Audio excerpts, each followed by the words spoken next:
Now, good evening, Díomh from Hranona. Welcome to Europe House, to the European Parliament Liaison Office, Fáilte chuig Áras Europa an seo, in Lochlia, in Dublin, in the heart of Dublin.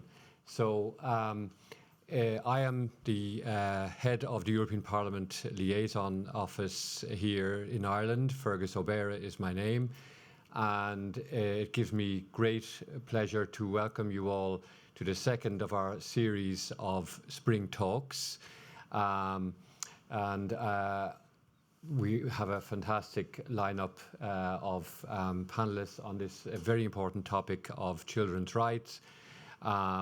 So I will leave the introductions, of course, to the curator of this evening, Katrina Crowe here, and also checking name of Jeremy O'Sullivan, my colleague in the office who helped coordinate as well. But just to say, because I was looking at the participant list, and I know many of you are coming from other organisations, civil society sector and so on, working on these issues on children's rights, that this is something very much the heart of the European Parliament's priorities and values.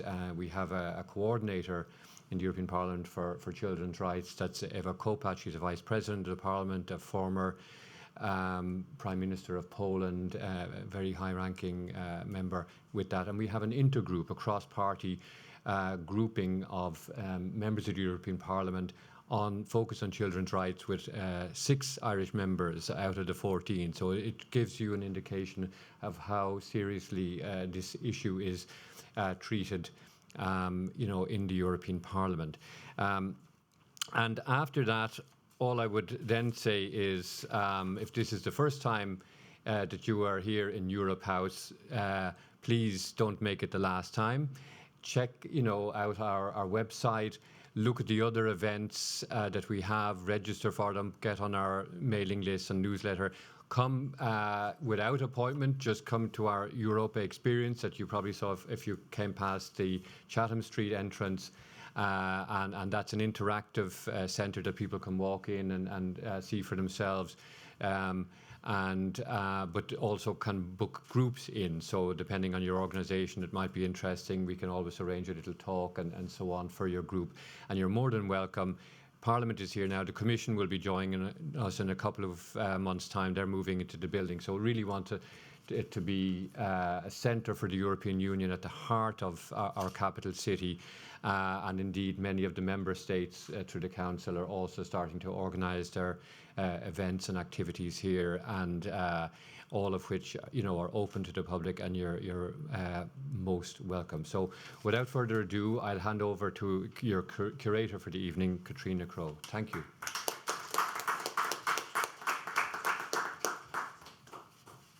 Thanks, Fergus, and welcome to all of you to a new venture by the European Parliament in Dublin, the European Parliament Spring Talks. Our ambition with this first series, we hope it's the first of a longer series of talks, is to look at problems which Ireland continues to encounter and to look for solutions to other EU countries in the hope that we can find ways to deal with these issues without reinventing the wheel. There's a fair number of misshapen wheels trundling around this country that might have been more circular and useful had we looked at comparative societies and emulated their wheels. We are coincidentally having these talks, not planned, at a time when there is an unprecedented and deeply dangerous attack on expertise in government and academia in the United States. The spectre of Elon Musk's army of ignorant and barbaric tech infants swarming all over the public service and serious amounts of money being cut from university research budgets conjure up images of the Cultural Revolution in China in the 1960s. We've never seen such a wholesale attack on knowledge, on history, on science. It is absolutely astonishing. Every day when you wake up, there's yet another account of something shocking having happened. The growing right-wing distrust and hatred of expertise is frightening. It behoves us to showcase the astonishing and valuable expertise available in multiple sectors in Ireland and Europe, and that is what we are endeavouring to do. We're engaging with 3 subjects over this month. Last week we explored health policy and implementation. We had a very useful chat about things like weights for diagnostic tests, our snail-like progress towards Sláinte Care, our proposed attempt to end an inequitable two-tier system, recruitment, retention of staff, all of those things. And we had an expert, Sarah Burke from Trinity College, a European expert, Dimitra Pantelli from Brussels, who had an encyclopedic grasp of health systems all over Europe, and it was moderated by Alex White, Director of the Institute for International and European Affairs. Next week, on the 27th of March, we'll discuss social housing, focusing on the emergency we now have in housing for our citizens and newcomers, and the crucial part that public housing has to play in solving it. We urgently need to look at the class dimension to social housing and our desperate inherited desire to own our own homes. To discuss that, we'll have Irish expert Lorcan Sir from Technological University of Dublin and European expert Michaela Cower, coordinator of the EU Urban Agenda Housing Partnership, who has been deeply involved for many years in the social housing system in Vienna, where half of the population live willingly and delightedly in social housing, a completely different version of how life can be lived to what we have here. Dahi Downey of Dublin City Council will moderate. Tonight we'll be discussing a hugely important subject, children's rights, looking at the lamentable extent of child poverty and homelessness in Ireland, the consistent failure to provide vulnerable children with mental health issues with the care and treatment they need. Ireland signed up to the UN Convention on the Rights of the Child in 1992, but still has a long way to go to implement its provisions. Our Irish expert is Ireland's Ombudsman for Children, Niall Muldoon, and our honorary European expert is the former Scottish Commissioner for Children, Bruce Adamson. We're making Scotland an honorary member of the EU for this evening because, of course, they voted 62% to stay in the EU at the time of that disastrous Brexit thing, which everybody regrets dreadfully now, but not enough to reverse it yet. Noeline Blackwell, currently of the Children's Alliance, formerly of FLAC and the Rape Crisis Centre, will moderate, and I'll introduce her now. Noeline has a star-studded CV in the area of human rights. Having run her own human rights law practice from 1984 to 2004, she went on to be Director General of FLAC, the Free Legal Aid Centres, hugely important provision of free legal aid to people who need it for particular landmark cases. She was CEO of the Dublin Rape Crisis Centre from 2016 to 2023, and she's now the online safety coordinator for the Children's Rights Alliance. She's a member of the Irish Human Rights and Equality Commission and chairperson of both the Child Law Project and the Independent Patient Safety Council. I cannot think of anyone better to moderate our discussion tonight. Please welcome Noeline Blackwell, Niall Muldoon and Bruce Adamson.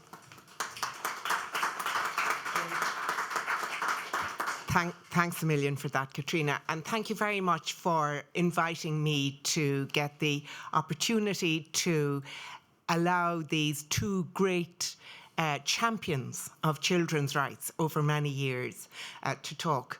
In fact, it came to a point where when we were having our initial discussion, I got so comfortable with how much they could talk that I'm perfectly certain they're going to take me in directions I never meant to go in this evening, but it will be all to the good.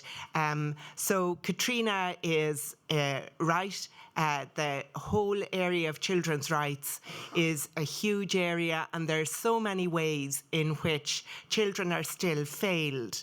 I think, though, this as well this evening as pointing out how other people do it better will be to recognise that actually we are, I think, even as societies, very uncomfortable with the idea of children having their own rights. You know, that it is not something that that societies have built up over time, the respect for children, the recognition that they are holders of rights in their own right, rights which are as full as the rights of people over 18 in this country, and that's where we make the decision about who is and isn't a child.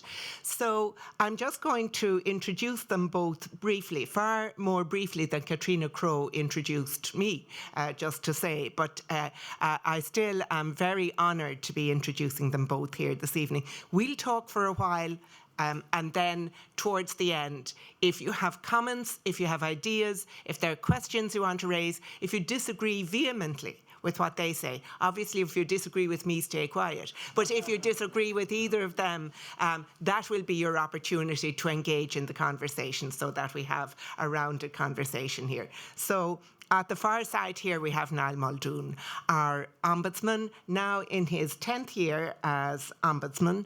And I'm going to ask you, Niall, to explain that role very, very briefly. But Niall, then Bruce says, is the longest-standing Ombudsman within Europe. And does everyone get called an ombudsman, men and women? No, or do people changing it a little bit? They're all getting called ombudsman because it's a term. Yeah. Yeah, not every woman agrees that it's a term that you can't change from Europe, but that's the way it is just at the moment. As well as that, I know that Niall is a Donegal man, and I think do you continue to give some support to the Donegal football team? Do you? Because he was a clinical psychologist and he does sports psychology with them. I just don't know how comfortable that can be on some days in Dublin where you live along the way. Yeah. So we're going to hear a little bit from him about the Irish context.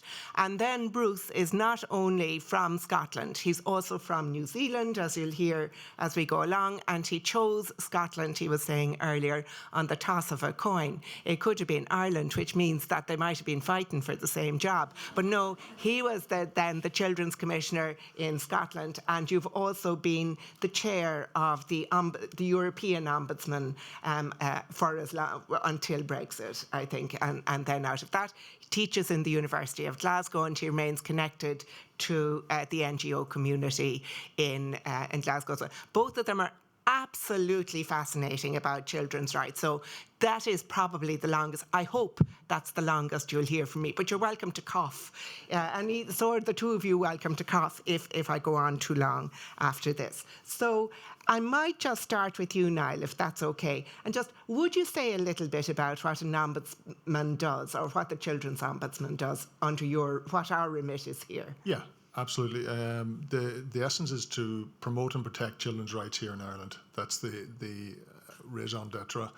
We were set up in 2004 with our act was 2002, the Ombudsman for Children's Act, on the back of many, many horrible scandals and crises that happen in relation to children, never been heard, not being protected, sexual abuse, all sorts of scandals.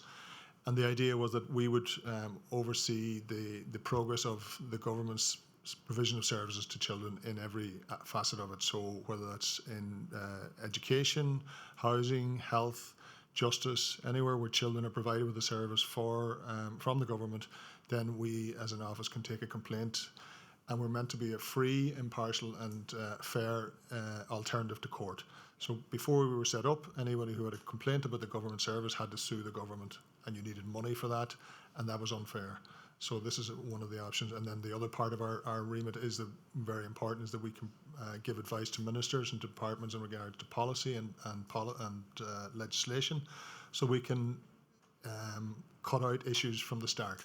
If we know something's gone wrong, then we can change the law, change the policy. And finally, we also encourage children to understand their rights, and we educate them about participation. We listen to the voices of children, particularly the most vulnerable children, and we try to hear from children who've been in direct provision, children who've been in homelessness. We've met with children who've lived in mental health inpatient units and brought their voices to the highest level within the Dáil and places like that. So that's the sort of work we do. And Bruce, would you say that's sort of common to most systems where there is an ombudsman or where there is a children's commissioner? Yeah, absolutely. And firstly, thank you so much for inviting me. It's always a huge pleasure to be back in Ireland, and particularly engaging with the European Parliament. I'm a new European. I chose to come here and was brutally cast out of the European Union following the Brexit vote, which was absolutely disastrous. And as has been said, Scotland voted to stay. So that's still a source of great pain. So thank you for inviting me back. I feel I'm home again, which is lovely. The concept of children's commissioners and national human rights institutions goes back right to the beginning of the creation of the UN system. So right back when the UN was created after the horrors of the beginning of the 20th century, there was recognition in 1946 by the Economic and Social Council of the UN that in order for the international human rights system to work effectively, you needed a set of national actors. And while civil society does an incredible job, the idea of an organisation set up under legislation with public funding, but operates independently, is something that grew up over time. And in the early 90s, the General Assembly of the United Nations adopted the Paris Principles, the principles on the status of national institutions, which set out standards for that. And then in 2002, the Committee on the Rights of the Child adopted their second general comment, which was specifically saying that we need special organisations that work for children, recognising the democratic deficit, that most children don't get to vote, the economic deficit, that children don't have the same economic powers as adults. So you need these really strong state legislated institutions with power to hold government to account. So they provide this incredible kind of bridging role between the international and the domestic, between civil society and the experience of children and government. I always said to children when I had the privilege of being Children's Commissioner from 2017 till 2023 in Scotland that it was the best job in the world. Children are our bosses, and we get to spend time in the community with children and young people, and then we get to go and yell at the people in power and demand change, and we're protected. So you, as Children's Commissioner in Scotland, you can't be fired. That was brilliant. It would take 2/3 of the members of Parliament to vote to remove you from office. And so that gives you a real privilege and ability to challenge and speak truth to power on behalf of children and young people who are our bosses. And I think that's really important. And we have 44 across the wider Council of Europe, about half of those within the European Union.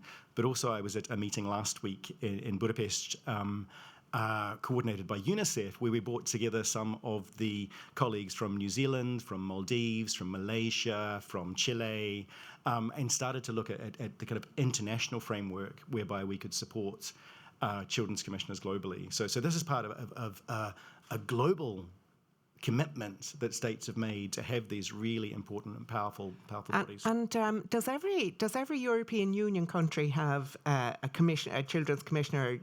Does Hungary, for instance, where you were having that meeting, or were you hinting when you were there? Hungary has got a human rights institution. Kind of, so there's some challenges. So not every EU country has one. But it's not necessarily the ones with the most challenging children's rights concerns.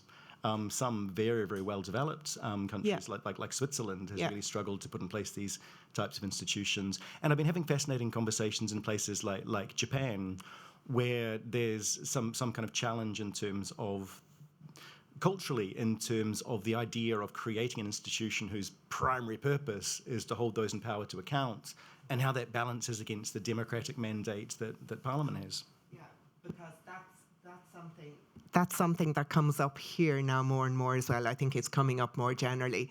That whole area, if you're not elected, you have no voice, you have no right to speak. Did you ever come across that in your work, Niall, just where people, when you went in to say an Oireachtas committee, or where you made a comment in public where people said to you, how dare you? I haven't, thankfully. I think Ireland is probably one of the more developed that way, and again, it's crucial that we keep it that way. You know, I think the parliamentarians are very much aware of the work that we do and the importance of it. We always say that it's like any good business. You've got to listen to your customers in order to keep improving and keep getting better, and our children have never been listened to for long enough. Ireland, you know, you've got a great history lesson there from Bruce, but even if we go back 100 years, Ireland signed the Declaration of Geneva, which was the children's rights start 100 years ago. Right. What was the name of the woman? There was some woman, can you remember? Sorry, I don't mean to quiz you. She led the children's... Eglantine, yeah. That's right. Yeah, that's right. So that was a great thing to do way back in the day. To understand 100 years ago the basis that children have rights. Children being protected. Yeah. So just to move on then a tiny little bit, I'm going to stay with you, Niall, in relation to this. One of the things we're trying to do is learn from each other in these kind of conversations, I think, Katrina. That's the brief, isn't it? So would you just maybe outline a little bit how you find, how are things in Glacamara? How do you find things in relation to children's rights in Ireland right now? Yeah, listen, again, I always like to give credit where it's due, and I think Ireland has made huge progress in many, many areas. You know, we have a very good education system. We have children in much better shape than they would have been even 20 years ago. We have quality of life is much better than it would have been 25 years ago. But we have to continuously progress. You know, it's progress, not perfection, is what we're looking for. Again, to give credit, the government, as ever, have written a very strong programme for government, and their promises are to support our office and to hear the voice of the children and have them reflected in the developments of policy. So they're making a commitment that way. They're going to retain the Child in Poverty Wellbeing Programme Office. They're going to increase multi-annual funding for housing.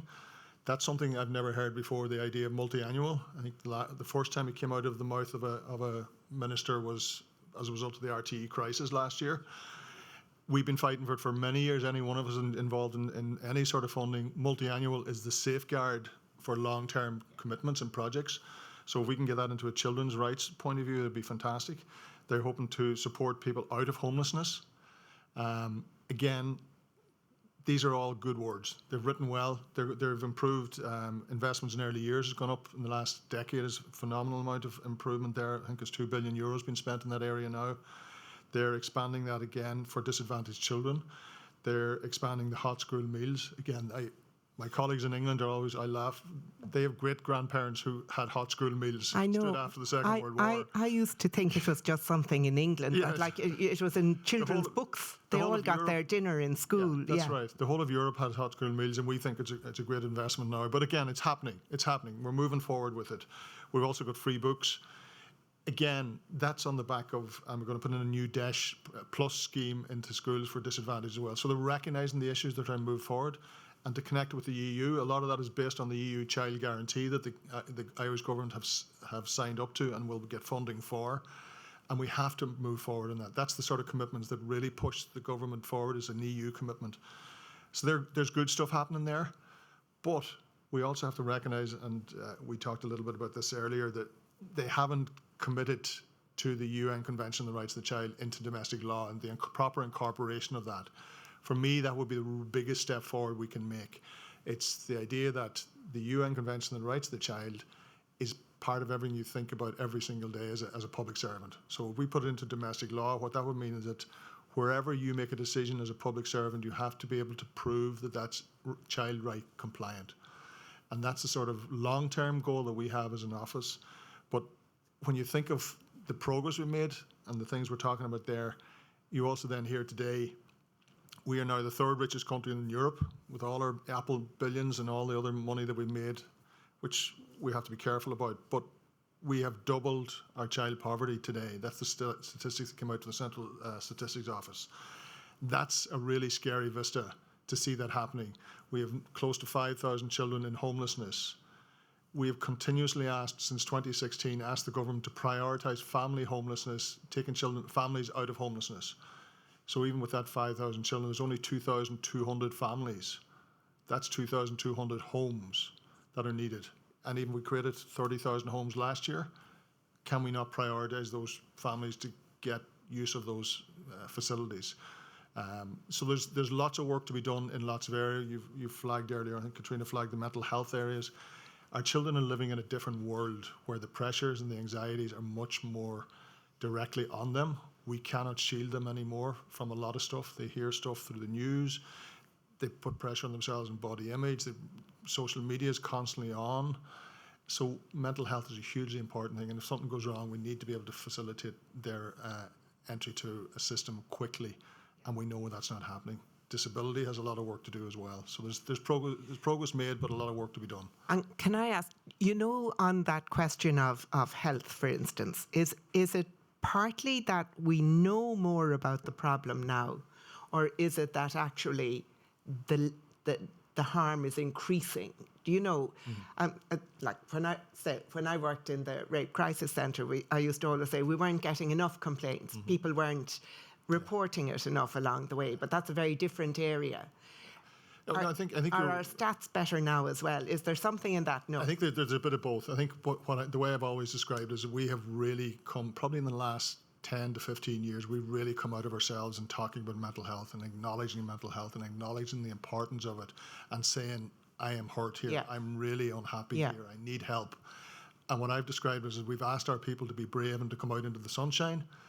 and then we leave them with no sunshade. Well, We leave them I with think no that's very support. fair. That's very fair. Thank you for that. I am going to come back to, and I'm going to challenge you a little bit on the value of incorporating the convention in some ways. And I also want to come back to you on participation. But first of all, before I do that, to educate myself better for the challenge, Bruce, you have actually in Scotland incorporated the UN Convention on the Rights of the Child into law just last year, in July last year, or whatever. Would you talk a little bit about that? Why and whether, I suppose it might be a bit soon to ask whether it made any difference, but why? It's not too soon at all. It's absolutely made a difference. Incorporating the UN Convention on the Rights of the Child into domestic law is the most important thing that you can do in legal terms to ensure that children's rights are respected, protected, and fulfilled. And it has a huge impact on children.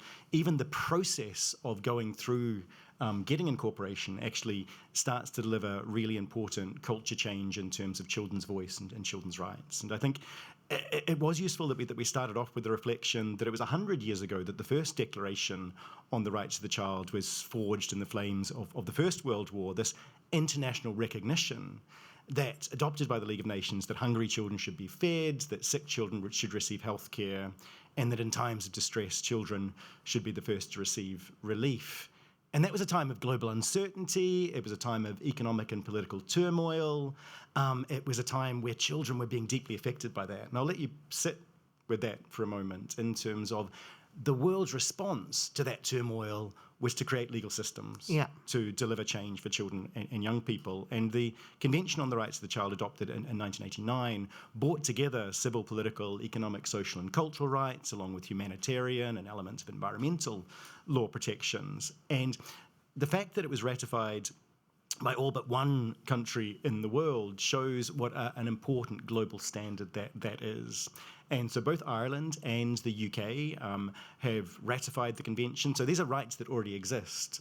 But one of the problems with international law, as children tell us, is the enforceability element. And a few years ago, as part of the 30th anniversary of the Convention on the Rights of the Child, we spoke to children across Scotland and asked them to do an exercise. We were allowed 7 words. Some of us struggle with brevity, but children are brilliant at it.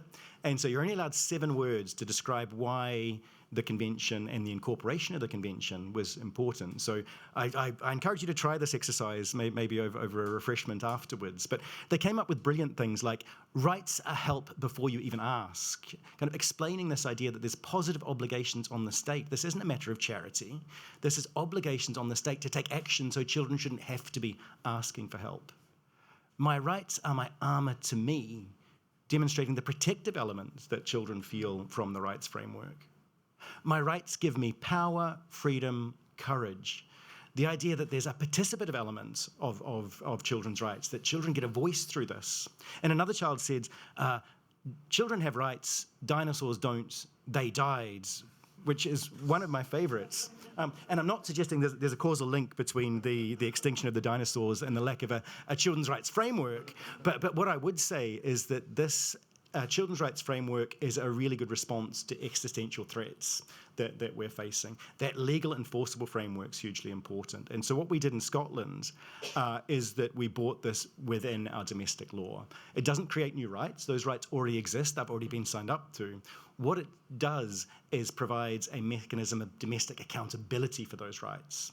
And the existence of that domestic accountability mechanism starts to change hearts and minds. Suddenly you get budget holders in the room, suddenly you get the lawyers in the room, because they know that if they don't deliver on those promises to children and young people, there are consequences for that and accountability, and that leads a culture change. And what is that accountability mechanism?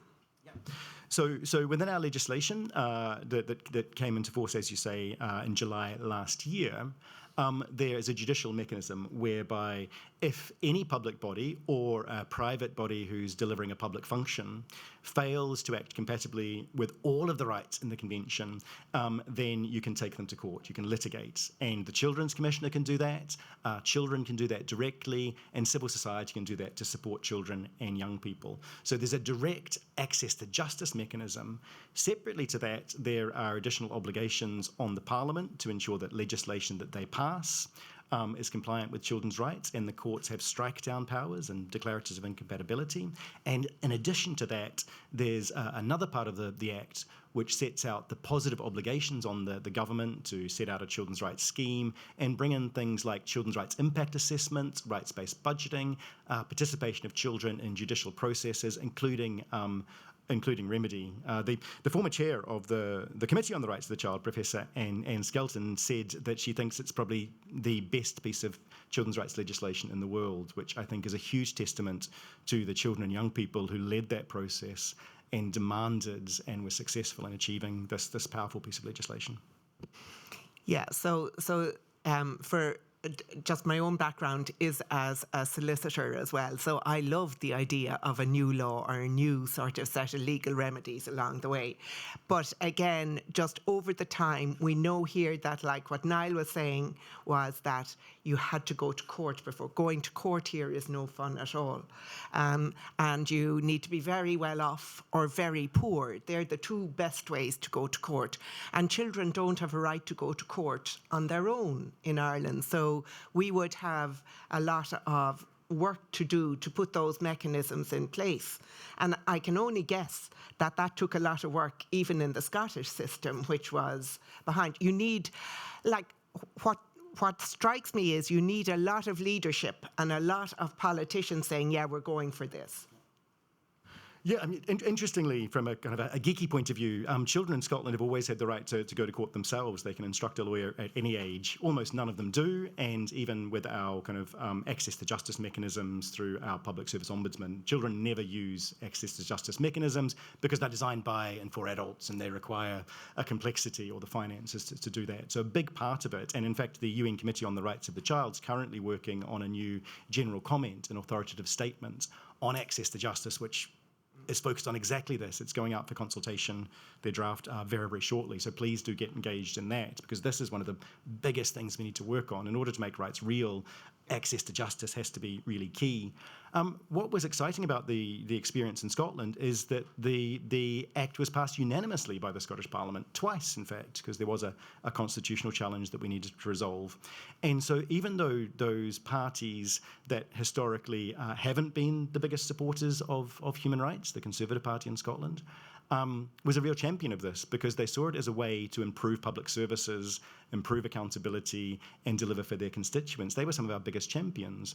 Some of the organisations that we thought might see children's rights as a source of tension, which it is not, like parents' groups or faith-based groups. We did a lot of work with them, and they were our biggest champions. And so through this process, we were able to build, and through the incredible work of children and young people and civil society in Scotland, we're able to build a really strong consensus about why this was important. Yeah. And that process, I think, was as important as the fantastic outcome. Yeah, so Niall, you wouldn't expect to see this within a year or anything like that. You'd see a process as well. But actually, I'm going to be even crankier than just sort of saying, would it take a lot of work? For instance, if next week's talk is on housing, I bet you anything this time next week people will be talking about a constitutional amendment to incorporate the right of housing into the Constitution for exactly the same reason, to make the right implementable along the way. Beijing, Ireland is being examined under the Covenant for the Elimination of Discrimination Against Women next year. That needs some sort of implementation, because nothing is happening, as the noted activist in this area, Alva Smith, said last week, or something earlier actually this week that I was at. Same problems, different climate, over all the years. So in some ways, are why we don't incorporate civil and political rights. We don't incorporate economic rights. We don't incorporate the right to housing. We don't incorporate women's rights into our constitution. We don't even incorporate the European Convention on Human Rights except at a sub-constitutional level along the way. Why children over and above all the others? Why are you special pleading here? Wasn't that good and cranky? That was worse than you said you were going to do, yeah. Listen, because we haven't done something is not the reason for not doing it. Continue to keep it that way. But essentially, you've heard it from Bruce already. Children, by their very nature, have no financial clout. They have no democratic clout through voting. We haven't got as far as, even in Scotland, they have 16 as voting in certain situations. It's that vulnerability that they have, despite the fact that we've committed throughout the whole of the world, apart from USA, who haven't ratified the CRC, we've Wasn't committed. Somalia in there as well at one stage? I always heard there was two. They've done it, have they? They've done All right, it, yeah, okay. so- And both Sudans as well. And both Sudans, yeah. Okay. And both Koreas. And both Koreas. Yeah, so we've agreed the children deserve these rights. We are already working towards them. We're upholding them as best we can as a government. So as Bruce says, all we're saying here is, listen, let's put it into a working system that means that every public servant has to address it in the same way throughout there. So whether you're working for the local authority, whether you're filling potholes, whether you're doing agriculture, whether you're doing engineering, environment, children's rights become part of the work that you don't even think about after 10 years. It'll become part of the culture. Yeah. That's the way forward. Yeah. Yeah. Again, I have me druthers because we put a constitutional right for children into our constitution some years ago. It actually was very weak by the time it got to the point of being put in at all, and it has made very little difference to the rights of children in the welfare system, let alone the broader best interests of the child. So would we not do better to just do what the European Union is making us do, and that is fund us, bribe us into doing the right thing? If the child guarantee works well, could we not just say, we will eliminate child poverty? It is actually terrible that today's figures show a worse outcome for children. Now, other groups are, I think, staying the same or doing maybe a little bit better along the way, which is great. But it is absolutely terrible that we can't get that right for children. Yeah. And it's because we're not focused on children. It's because they are a byproduct of everything we do. Yeah. We create things based on our economic viability, based on pressure from adults, based on some crisis coming forward, based on an EU directive. Yes. But the children are not the centre of our decision making. That's why we need to move forward. And the ultimate result of this will mean that the society will be better. So as a woman, as a black person, as anything in the future, this was the way the culture will change, the way society will change. Our constitutional referendum, as you said, was weaker than we would have liked it to be. Its outcome has not been as strong as we would like it to be, but we can't sue against it. We need to move forward to that situation where the incorporation into domestic law means that everybody has the opportunity to be protected. Yeah. And you change the system. Do you not think that's sorry to cut across you when I said I'd listen to you carefully and learn from your wisdom. Do you not think it's an awful thing that what we're saying about our situation is that unless you have something whereby you can go to court and sue, with all the time and the effort that takes, and meaning that somebody who's already in trouble, and a child might not be a child anymore by the time they're finished? That's not what I'm saying. What I'm saying is that's part of the option, but what we want to do is win the hearts and minds through understanding that you cannot ignore this. Children's rights are part of your thinking when you're deciding on how to spend money as a public servant. That's the ultimate goal of this, where you don't need a lawsuit.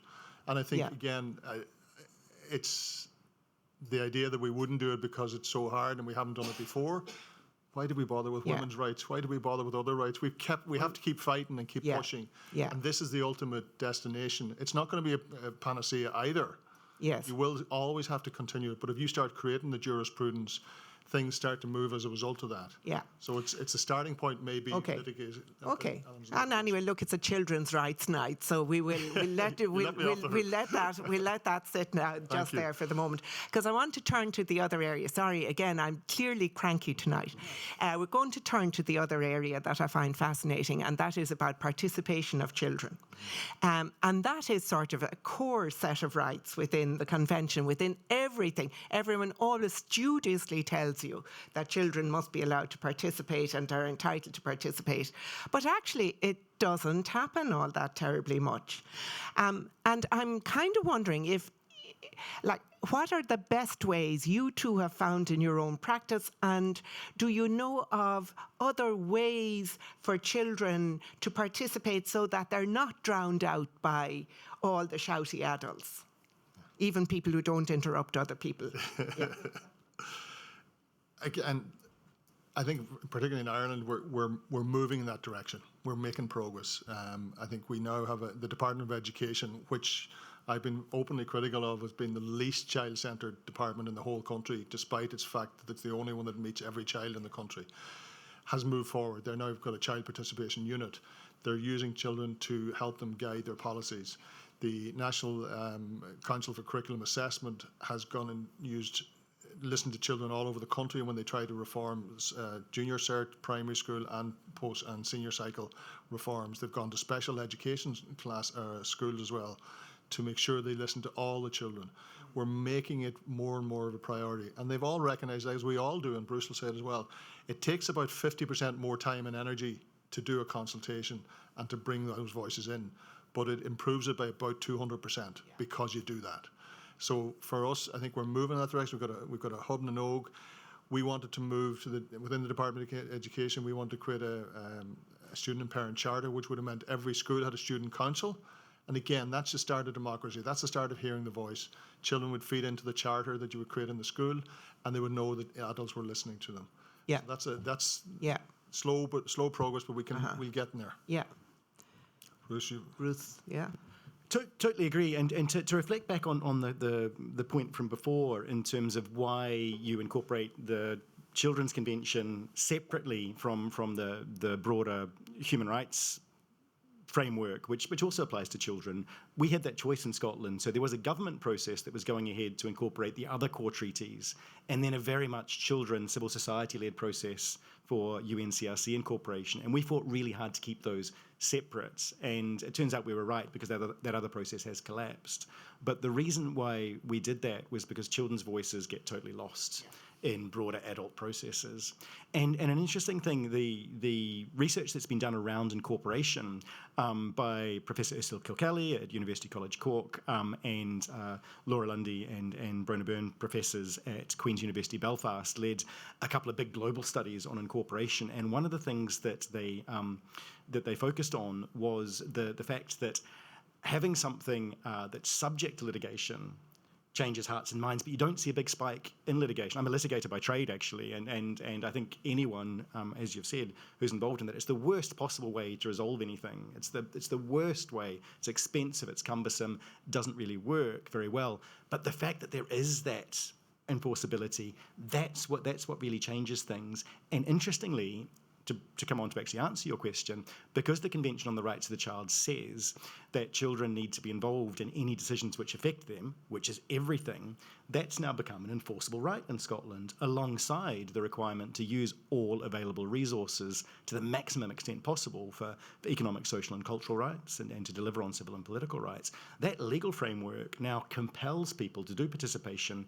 And to give you an example of where that's worked really well, no, where it's worked badly. In Scotland, we were pretty good at this, I think, pre-COVID, and then COVID really showed how weak we were in terms of embedding this, because as soon as COVID came along and systems were put under pressure, children's participation got forgotten because there wasn't a requirement to do it. Even though we knew it delivered better outcomes, even though there was strong evidence that it delivers better economic outcomes, it benefits the individual and their community, we know all of the arguments for doing it, and then as soon as the system was under pressure, children were forgotten.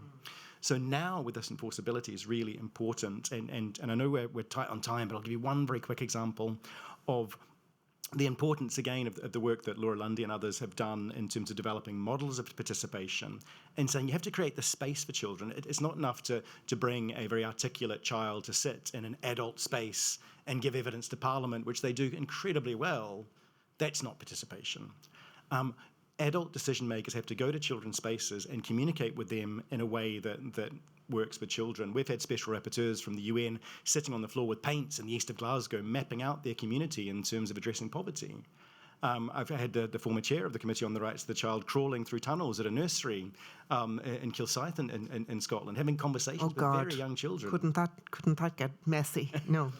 She was wearing a suit at the time as well, but it was really powerful, that connection. And the one very quick example I'll give, because I think it's a really good one, was we did a piece of work in Edinburgh, and there were senior civil servants from the local authority who'd come along, and I was at a table with two 10-year-olds, 10, 11-year-olds, and a senior civil servant.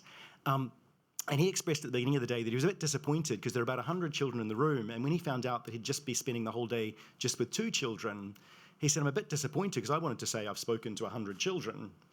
And he didn't. And then he was a dad, and so he kind of was in dad mode. And then something really remarkable happened when he was explaining to the children what he was most proud of, and that was that he'd reduced the speed limit in Edinburgh from 30 miles an hour to 20 miles an hour.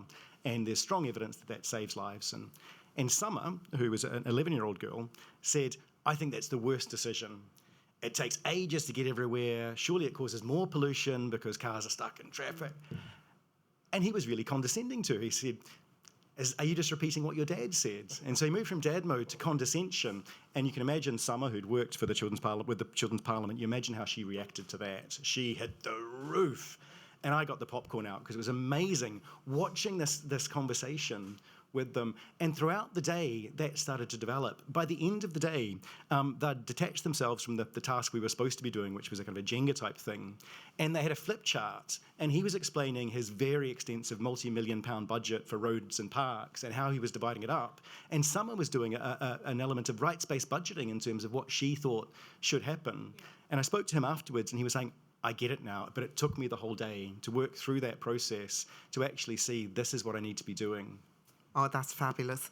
That's fabulous. And also, getting a civil servant or a public servant to actually explain their budget to anyone is, quite the miracle.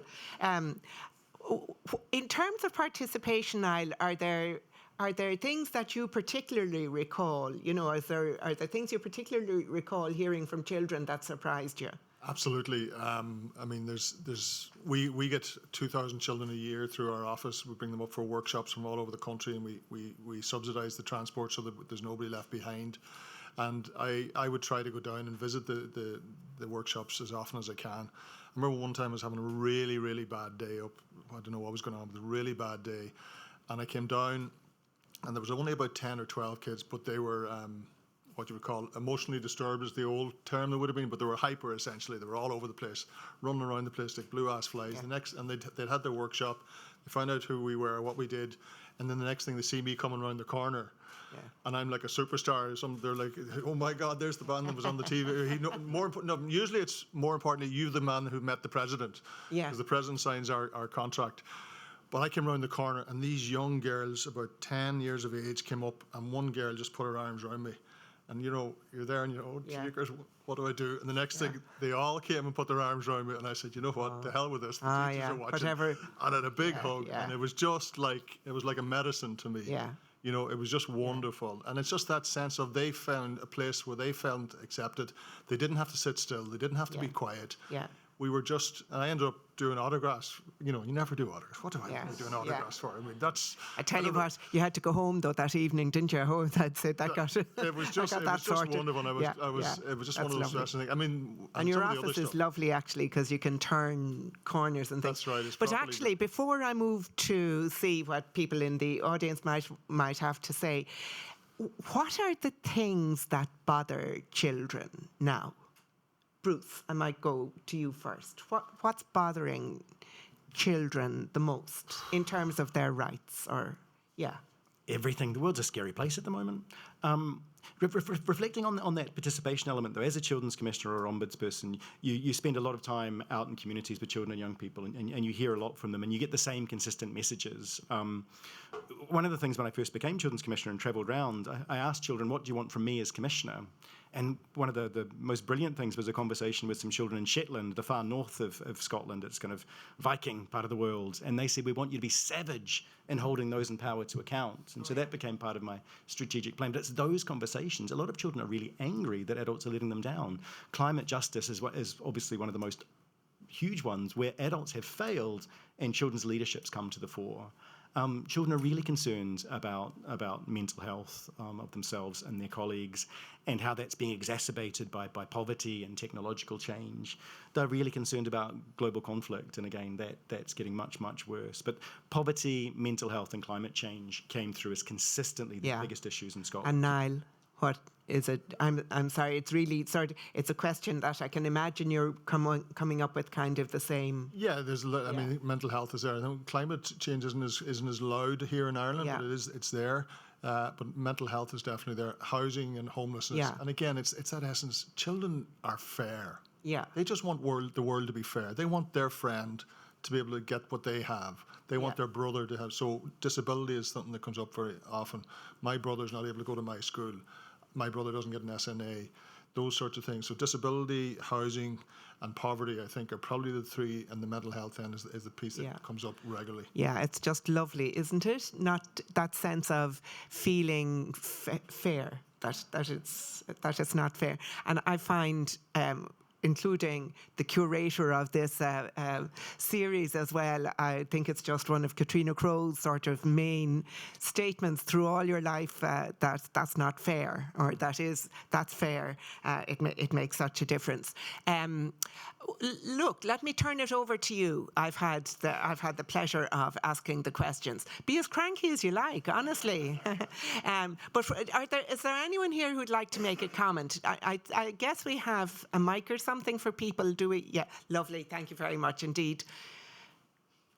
Mary has a mic. But you know what will happen now? No one will want to ask the first one, and then I'll say, I'm shutting down the conversation. Everybody will go, just one more. No. So come on now. Someone, yes, thank you.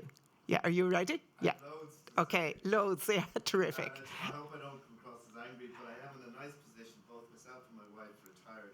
Just 1 second now. I think we might need the mic because it's being recorded. Yeah, thank you.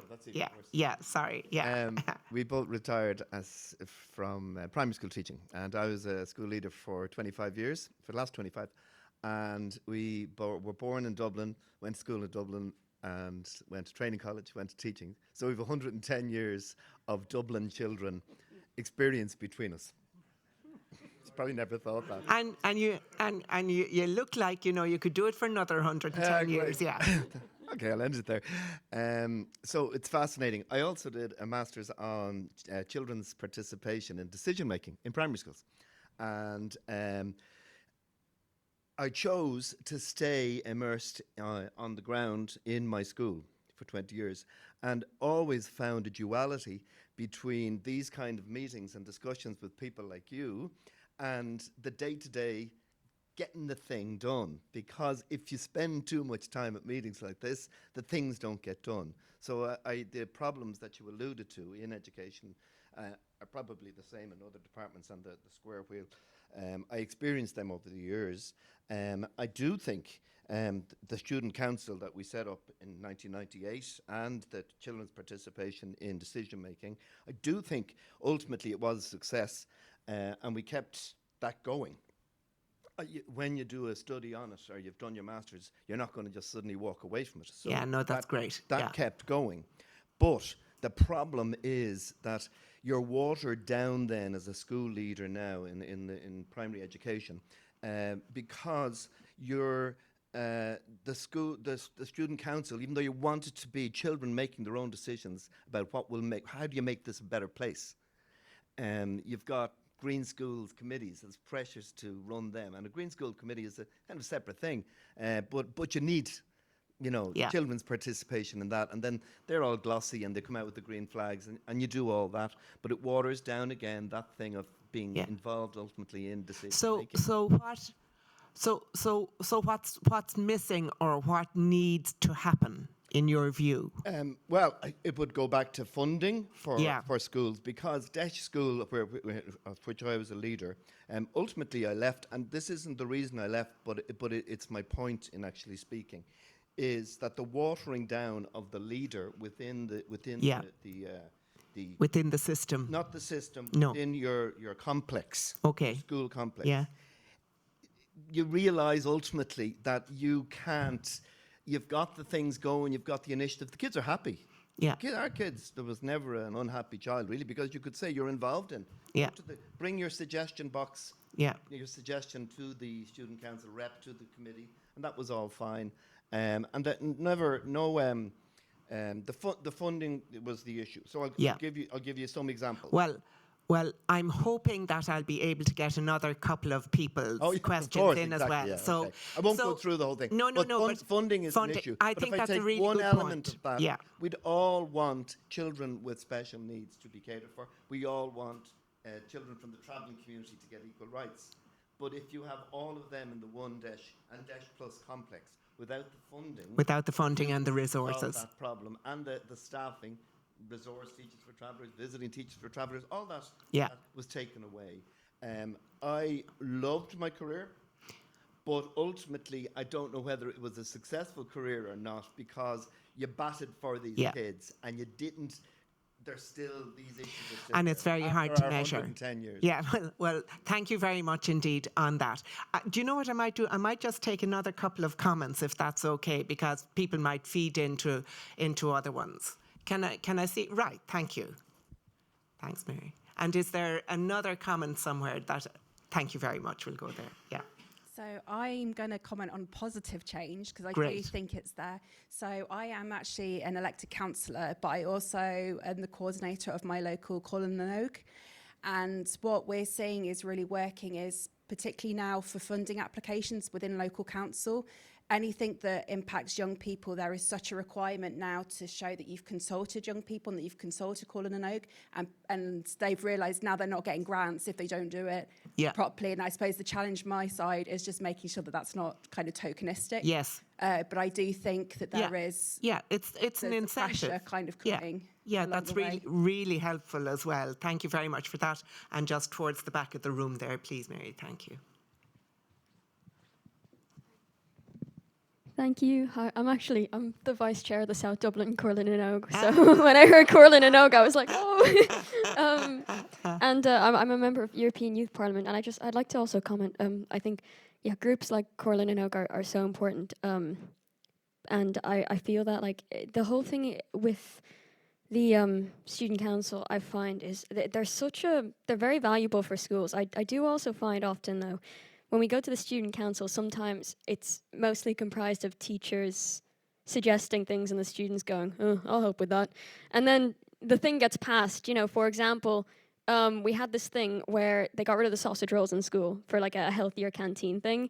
And we introduced salads or yogurt pots, but no one bought the yogurt pots. Charming. So now instead of getting sausage rolls, everyone's getting Rocky Roads. Yeah. And all the kids were like, what is this? And then, there was another thing where, you're not allowed to use your phone to pay for the canteen, the canteen food. And I find that that's never happened in Corlin and Oak, where people just go along with what adults suggest, because it's entirely youth-based. You're not being prompted even by adults. It's literally entirely youth-based. Sorry. So I was wondering, I suppose, how can we implement things that allow children not only to meet with change makers, but to be change makers themselves? Yeah. I understand that we have Dawn and Oak, which is once every 2 years, where the children get to meet with a minister for children, equality, disability. But I don't think that's enough. It's great, it's fantastic, but is it enough once every 2 years? Is that really, would there ever be any considerations of having an Oireachtas subcommittee even made of children, representatives from Corlin and Oak, representatives from primary schools? How do we enable children to make change themselves instead of begging adults to do it? Brilliant. If I'd thought of that question, I would have asked it myself. But well done to you, and well done on the volunteering. That all three of those questions, it's just amazing within the community, the volunteer work that you all do. Okay, so I'll let you pick them up whatever way you like. Niall, do you want to go ahead? I'll go first. First of all, I've no doubt if you went batting for those children, you have done a great service over many, many years, and thank you for that, because I think it's the concept of the DESH school, and this is something I put out publicly, is what we've actually done is we've created a service that says you're going to work on our children, our more difficult, vulnerable children, in the hardest way possible. But we won't give you anything else around it. What I've said, and I've said it to many of the Department of Education before, is that what we should be doing is working towards schools coming out of DESH, which means that the whole area needs to be flooded with support and resources so that the parents of the children have adult education, they have back to school opportunities, they have more job opportunities, they have addiction services, so that the school doesn't become an oasis hoping for a possible role model to come out of the school and show that we can succeed out of this area. The area needs to come out of DESH, but we're not doing that. We're hoping that the principal will carry the load and the teachers will carry the load. And what we've done now is we're moving down to DESH Plus. So that, again, as we found today, we have more vulnerable children than we've ever had before. So we need to support our children and our educators in a way that is really going to be viable for the long term. And that's where we've had it. You've been doing the job, and the area around you hasn't been able to support you the way they should do, so that the child goes home and has some help with education, some help with homework, some support to go on to other levels of education, further education. That's the piece we need to move to. Instead of, I've had more principals coming to me, can you get me into DESH? That's, that is a ludicrous idea. The idea is, can you help me tell the Department of Education that my children are more vulnerable than other children? No, we need to say, can we all get the right services that we need in the area that we're in? And that means not just the education service, but around you as well, social workers, addiction service, whatever it might be. So I think you've done a phenomenal amount of work, and the participation piece, and I'll address your piece as well, from Corlin. From what we wanted we talked about the bill, the Student and Parent Chartered Bill. The idea was that every school would have to create a charter, but that charter would have to be written by the children, the parents, and all the staff together. So it's not just the principals and the Parents Teachers Association saying we want everybody to get A's. The children could say, we want music, we want more gardening, we want more Rocky Road, we want more sausage rolls, but the charter becomes everybody's piece, and that's the piece for every child to feed into. And the idea is that every year then the adults have to come back to the children and say, we did this, we didn't do that, we didn't do the other. That's democracy, that's children's voices being heard. And ultimately, if you get that in primary school, by the time you get to secondary school, you'd expect that of every adult. You've got to listen to me now. I've got a voice here. My principals told me all the way through primary school, I want the same in secondary school. And then you become more capable and confident to speak out on other issues as well. So that was the concept of it. Unfortunately, it hasn't made it through because various parties weren't sure that was the right way to go. But that's the idea of engagement of children. That's how you get children's voices out there. We've had our children, our young people have gone into the Oireachtas Committee on Children. And this is, I always laugh when I say that, but the Oireachtas Committee on Children thought it was fascinating to have children in the office. Just speak to them. We were the first ones to go in, and the committee must be there 20, 30 years. But it's a start. But I do think the idea of having children in there on a regular basis, continuously, it may not be one committee, but because it could be children on green issues, it could be children on mental health, but I think the opportunity is there. And what I have always been pushing for in the digital world, we should have an opportunity where there's a forum for young people to go online once a month and meet the Taoiseach or meet a leader of a party or meet politicians who can make a difference every month and say, listen, these are my issues. This is my issue from Roscommon, this is my issue from Kerry, this is my issue from North Inner City Dublin. And there should be an accountability and a forum there that allows that sort of engagement so that they realise people are listening. Because that's the problem. People will hear and they'll invite you, but they don't listen. And I think it's only when they continuously do it and spend time, as Bruce talked about the civil servant, you have to spend time and properly listen. Sorry. Yeah, thanks very much for that. Bruce, do you want to? Yeah. We couldn't have planned this better. The idea that we've got a young leader, an elected representative, and someone who's delivered on human rights services as our first three questions, and I think they link so closely together. And I think that's so important in terms of children's voice. And I think that the European Union level, it's been really important that as Children's Commissioners, we have young advisors, and the European Union provides funding for a European-wide network of young advisors, and they come together and they're amazing because they're doing a parallel process to us on all sorts of issues. Kind of every year it's different. They did one on mental health and digital environment, and the commissioners really struggle to come up with our common position.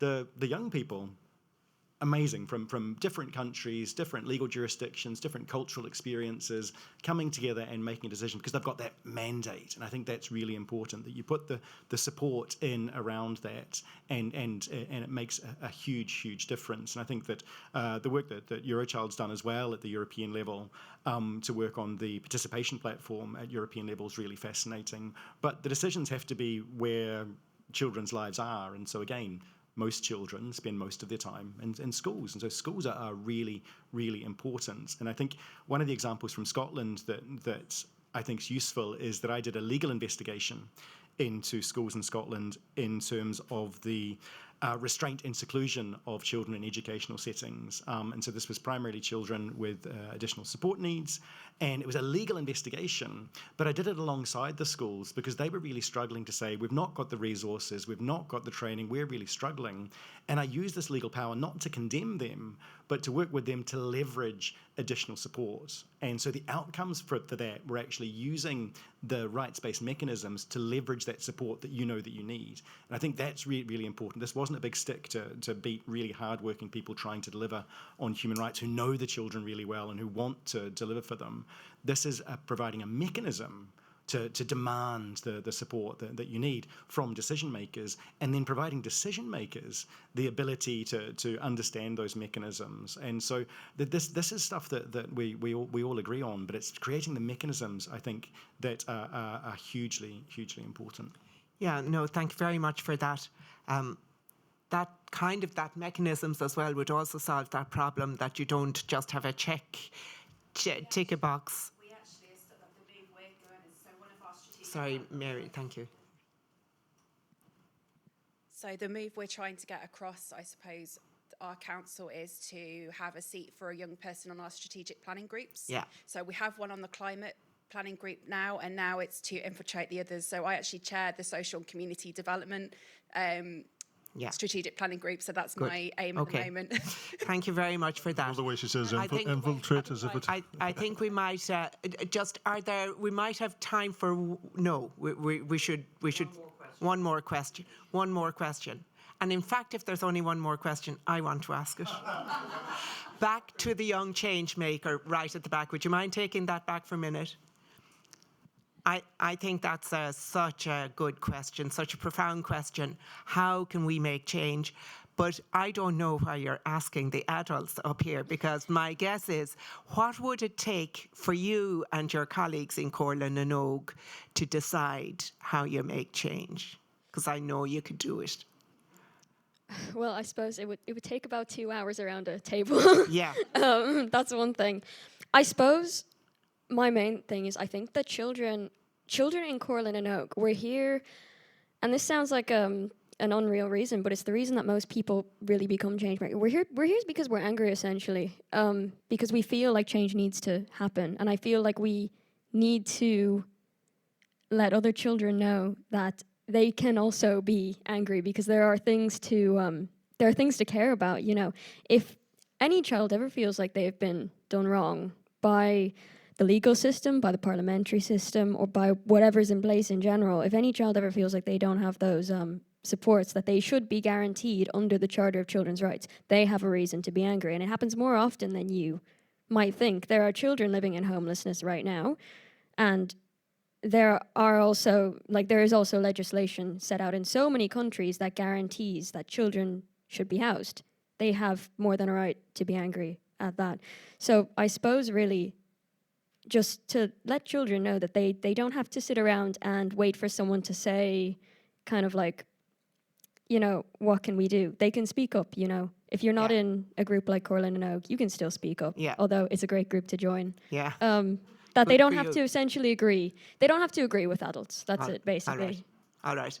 Okay, thank you very much. Listen, I think we have been absolutely given a total treat listening to Niall and to Bruce, and to the thought and care that they put into trying to make the world a better place, not just for children, but for all of us, through children's rights, through that deep understanding of children's rights, and how they can actually be implemented.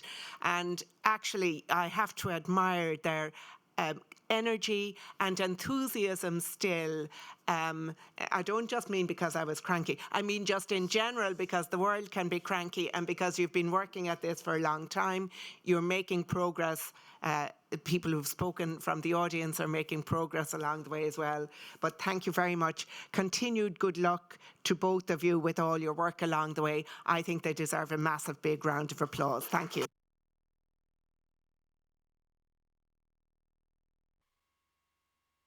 And with that, I think... With that, could you please thank the wonderfully cranky Noeline?